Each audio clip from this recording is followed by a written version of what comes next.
Olá, tudo bem? Eu sou o professor Lécio Luiz e dessa vez nós vamos falar sobre o surgimento das escolas literárias no Brasil. Seja bem-vindo ao nosso canal. E dessa vez nós vamos falar aí sobre as escolas literárias, né? Mas a gente vai falar um pouquinho sobre algumas escolas que tiveram antes dele e são escolas milenares. Mas nós vamos deixar um questionário para você, para ver o que você conhece aí de quientismo, né? Então vamos fazer a primeira pergunta para você, depois para te analisar logo do começo logo, porque no final a gente vai fazer de novo essa pergunta, vamos ver se você consegue responder. Então a gente começa aí a nossa brincadeira com a primeira pergunta. O quientismo é uma manifestação literária que teve início no século XVI no Brasil e reuniu diversos textos de caráter. Qual eram as características que havia no quientismo? Você sabe qual é? Eu deixei aí 5 questões aí, ó, 5 alternativas. Letra A, letra B, letra C e letra D. Para o vídeo agora, dá uma analisada, vê se você já sabe responder essa questão. Se não sabe, aguarda um pouquinho e daqui a pouco nós vamos responder para você essa pergunta. Fica com a gente aí que vale a pena. Então vamos lá. Falando primeiro das 14 escolas literárias do mundo. Nós deixamos a lista aí, você para o vídeo, anota. Agora chegamos ao Brasil no mesmo período aí do Renascimento e do Classicismo. Século XVI, ano de 1500. Chega ali, ó, a armada de Pedro Álvares de Cabral e os índios na praia, né? Curiosos, né? Eles aí estavam querendo se defender. Eles não estavam ali para brincadeira. Mas os portugueses conseguiram convencê-los de que deveriam abaixar as suas armas, eles abaixaram as armas. E nessa armada, né, Pero Vaz de Caminhas começa a fazer os seus relatos acerca do povo que tinha encontrado ali naquela região. Qual era o motivo dessa carta, né, que é a carta do achamento, a certidão de nascimento do Brasil, né? Pero Vaz de Caminhas escreve essa carta. Então vamos ver aqui qual era a missão que o rei tinha dado aí a Pero Vaz de Caminha. A missão dada pelo rei Manuel a Caminha era simples, ao mesmo tempo importantíssima. Relatar o que havia nas terras descobertas, principalmente se havia metais preciosos. É importante ressaltar que D. Manuel já sabia desde ao menos 2 anos antes que o Brasil já existia. Então o rei de Portugal já sabia que essas terras existiam.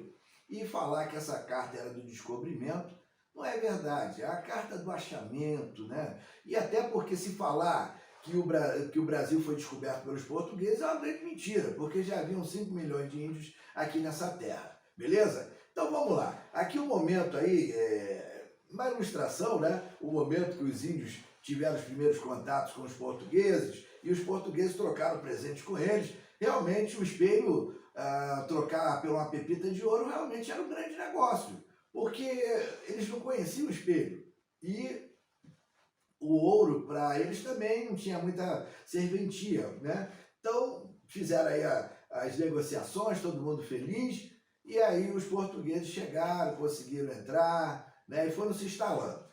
Aqui nós temos um fragmento da carta de Pero Vaz de Caminha, escrevendo para o rei de Portugal, o que eles já haviam encontrado aqui nessas terras. Então vamos ler essa carta aí, vamos lá. A feição deles era serem pardos, maneira de avermelhados, de bons rostos, narizes bem feitos, andam nus sem nenhuma cobertura, nem estimam de cobrir ou de mostrar suas vergonhas. E nisso tem tanta inocência como em mostrar o rosto.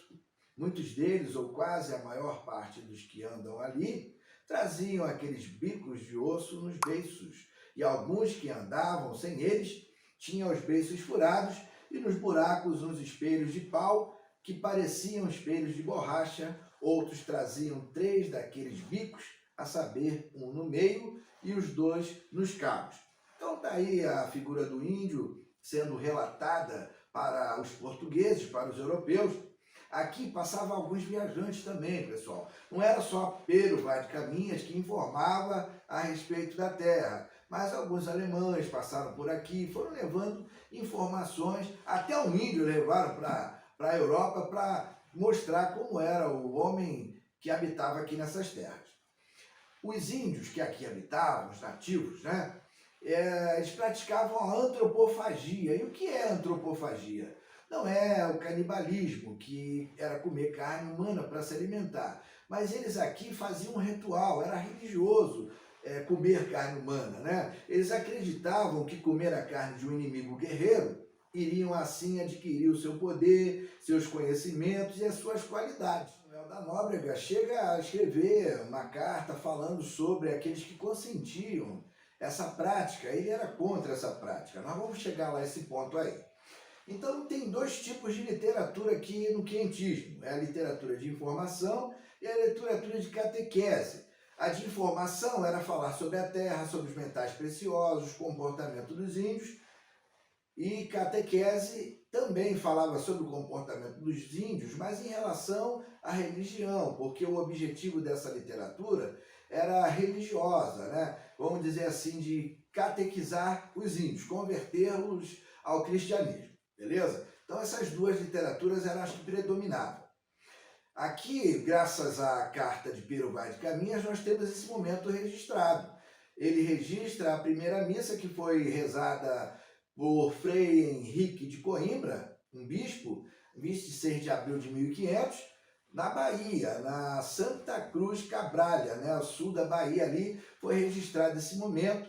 Aí temos um artista, né, que pintou depois, né, através dessa carta aí, ele pinta essa imagem que relata aí mais ou menos como é que foi aquele dia, aquele acontecimento.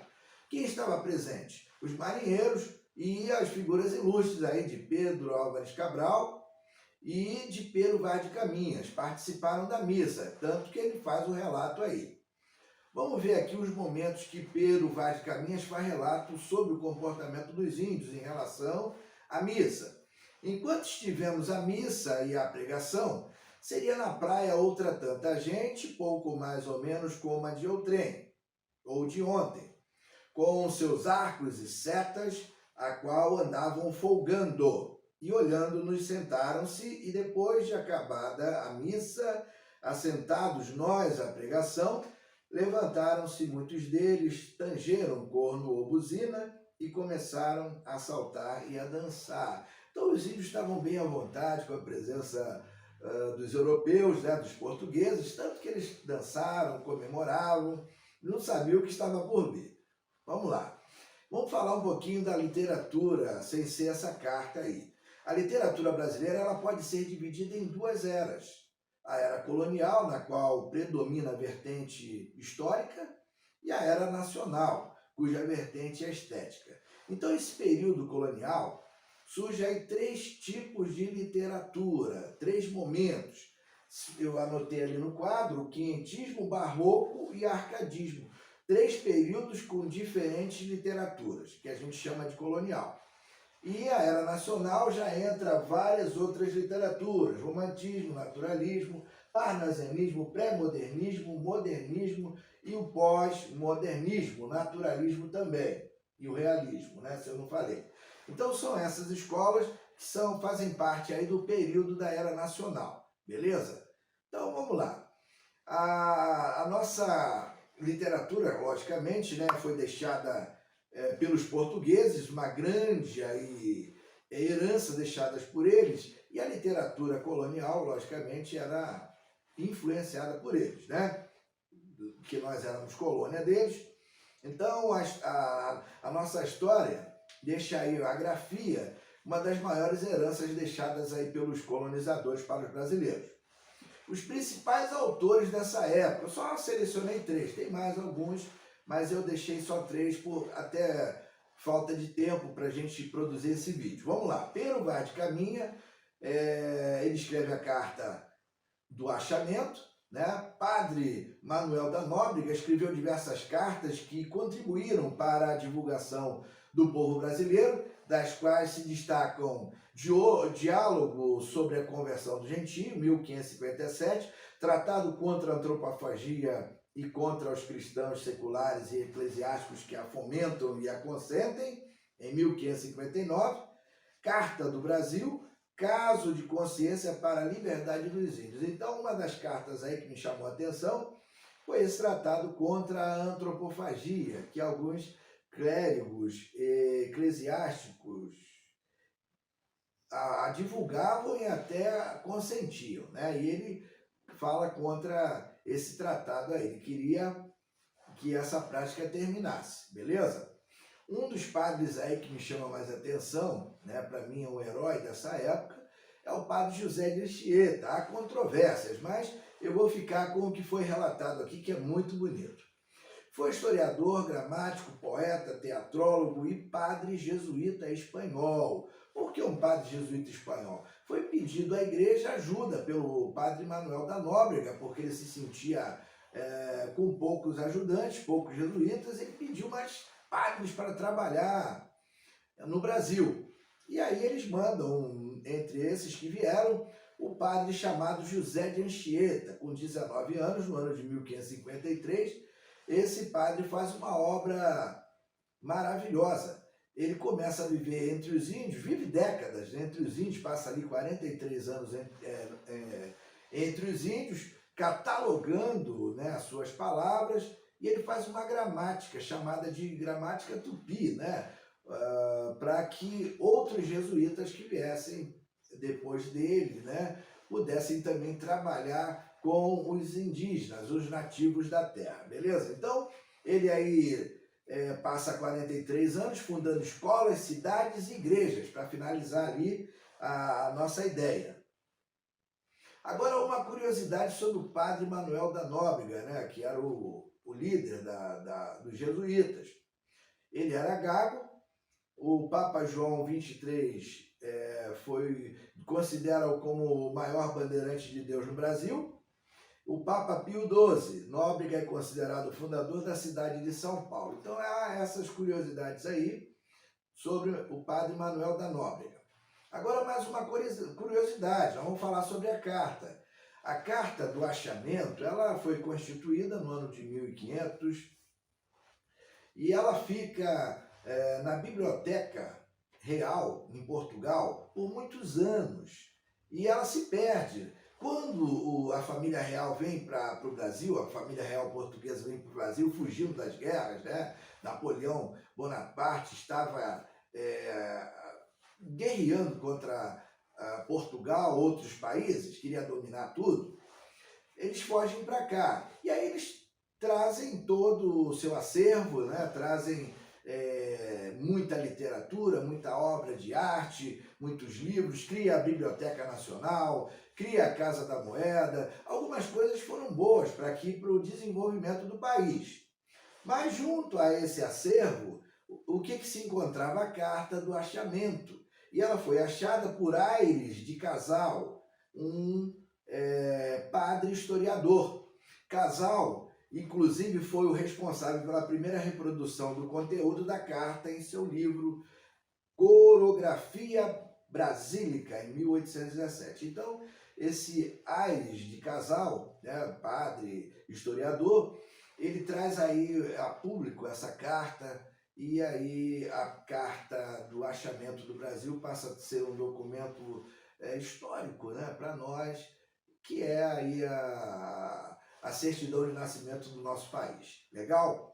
Então vamos lá. Agora sim, chega a nossa brincadeira, já que a gente passou tudo em rápidas pinceladas, vamos fazer a nossa brincadeira para ver se você aprendeu alguma coisa aí, conseguiu guardar algum conhecimento.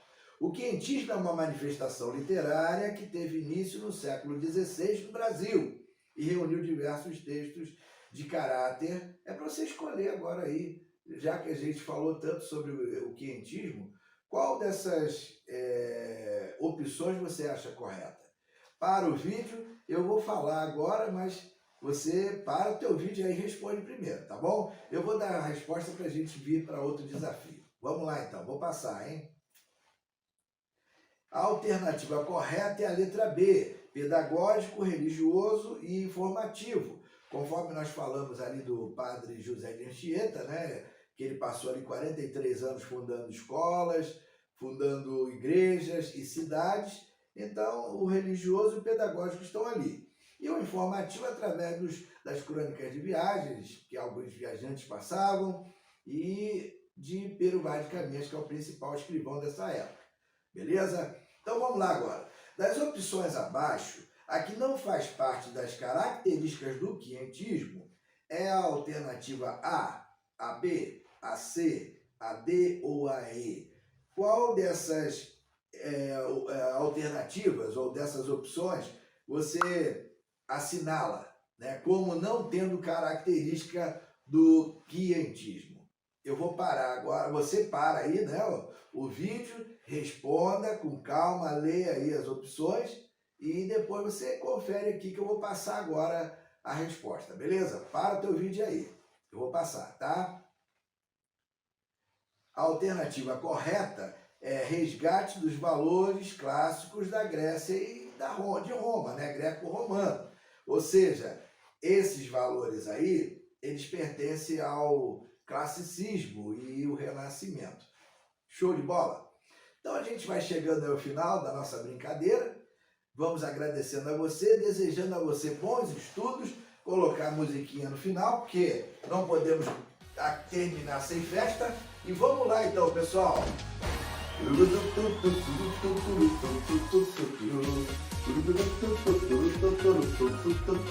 Tchau, tchau, galerinha! Até o próximo vídeo, um abraço, sucesso! Ó, Deus abençoe vocês e até o próximo vídeo. Eu fui! Até mais!